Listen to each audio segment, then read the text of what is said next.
সর্বশেষ গভীর নিম্নচাপে পরিণত হয়েছে এবং আমরা লাস্ট যে এটা ৬ নম্বর বুলেটিন প্রকাশ করেছি এবং এটা এখন পূর্ব মধ্য বঙ্গোপসাগর ও তৎসংলগ্ন পশ্চিম মধ্য বঙ্গোপসাগর এলাকায় অবস্থান করছে এই গভীর নিম্নচাপটি। এটি আরও উত্তর পূর্ব দিকে অগ্রসর হয়ে একই এলাকায় অবস্থান করছে। এটি আজ সকাল ৯টায় চট্টগ্রাম সমুদ্র বন্দর থেকে ৫৬৫ কিলোমিটার দক্ষিণ পশ্চিমে এবং কক্সবাজার সমুদ্র বন্দর থেকে ৪৯৫ কিলোমিটার দক্ষিণ পশ্চিমে, মোংলা সমুদ্র বন্দর থেকে ৫৪০ কিলোমিটার দক্ষিণে এবং পায়রা সমুদ্র বন্দর থেকে ৪৯০ কিলোমিটার দক্ষিণে অবস্থান করছে। এটি আরও উত্তর পূর্ব দিকে অগ্রসর ও ঘনীভূত হতে পারে এবং এটি আজকে বিকাল নাগাদ ঘূর্ণিঝড়ের রূপ নেওয়ার সম্ভাবনা রয়েছে। ঘূর্ণিঝড়ের রূপ নিলে সেটার নাম হবে রিমাল এবং এই এখন পর্যন্ত যেটা রয়েছে গভীর নিম্নচাপ কেন্দ্রের ৪৮ কিলোমিটারের মধ্যে বাতাসের একটানা সর্বোচ্চ গতিবেগ ৫০ কিলোমিটার এবং যা দমকা ও ঝোড়ো হাওয়া আকারে ৬০ কিলোমিটার পর্যন্ত বৃদ্ধি পাচ্ছে এবং গভীর নিম্নচাপ কেন্দ্রের নিকটবর্তী এলাকায় সাগর উত্তাল রয়েছে। কক্সবাজার, চট্টগ্রাম, মোংলা এবং পায়রা যে ৪টি সমুদ্র বন্দর রয়েছে আমাদের, সেখানে আমরা ১ নম্বর, আমি আবার বলছি ১ নম্বর দূরবর্তী সতর্ক সংকেত দেখিয়ে যেতে বলা হয়েছে এবং সেই সাথে উত্তর বঙ্গোপসাগর ও গভীর সাগরে অবস্থানরত সকল মাছ ধরার নৌকা ও ট্রলারসমূহকে পরবর্তী নির্দেশ না দেওয়া পর্যন্ত উপকূলের কাছাকাছি থেকে সাবধানে চলাচল করতে বলা হয়েছে এবং সেই সাথে তাদেরকে গভীর সাগরে বিচরণ না করতে বলা হয়েছে। তবে এটি আজকের সকাল পর্যন্ত ছিল। যদি আমরা দুপুরের পরে আমাদের এটা হয়তো সাইক্লোনের রূপ নিতে পারে, তখন কিন্তু আমরা যে সিগন্যাল দিব সেখান থেকে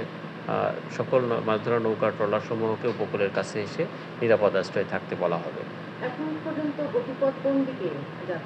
এখন পর্যন্ত গভীর নিম্নচাপ এটা ৮ থেকে ১০ কিলোমিটার অগ্রসর হচ্ছে ঘন্টায় এবং এটার আমরা গতি বলেছি উত্তর পূর্ব দিকে অগ্রসর হচ্ছে। তার মানে কোন উপকূল আমরা পাবো? বাংলাদেশ দিয়ে যাবে, অতিক্রম করবে কোন অঞ্চলের উপর দিয়ে? এটি এখন পর্যন্ত আমাদের যে গাণিতিক যে মডেল বা আমাদের যে অ্যানালাইসিস রয়েছে তাতে খেপুপাড়া এবং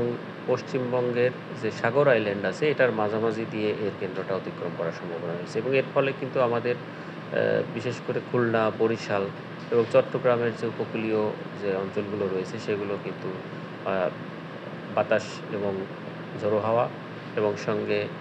বৃষ্টিপাত, কোথাও কোথাও কিন্তু অতি ভারী বৃষ্টি হওয়ার সম্ভাবনা রয়েছে এবং এটি ঘূর্ণিঝড়ের রূপ নিলে পরবর্তীতে আগামীকালকে দুপুরের পর থেকে এর অগ্রভাগ আমাদের উপকূলীয় জেলাসমূহগুলোতে অতিক্রম শুরু করার সম্ভাবনা আছে। এখন পর্যন্ত যে অবস্থা তাতে ঘূর্ণিঝড়ে রূপ নেওয়ার পরে আজকে রাত অথবা আগামীকাল সকালের দিকে এটি প্রবল ঘূর্ণিঝড় হওয়ার সম্ভাবনা রয়েছে।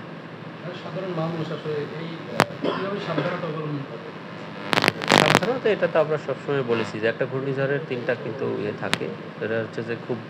বাতাস থাকবে, অনেক স্ট্রং বাতাস, যেটা ঘূর্ণিঝড় বা প্রবল ঘূর্ণিঝড়ের রূপ নিলে ১২০ থেকে ১৩০ কিলোমিটার পর্যন্ত ঘন্টায় বাতাসের গতিবেগ হওয়ার সম্ভাবনা আছে এবং ভারী বৃষ্টি, কোথাও কোথাও অতি ভারী বৃষ্টি হবে এবং এটার প্রভাবে আপনার স্টর্ম সার্জ যেটা আমরা বলি, সাধারণভাবে যে টাইড থাকে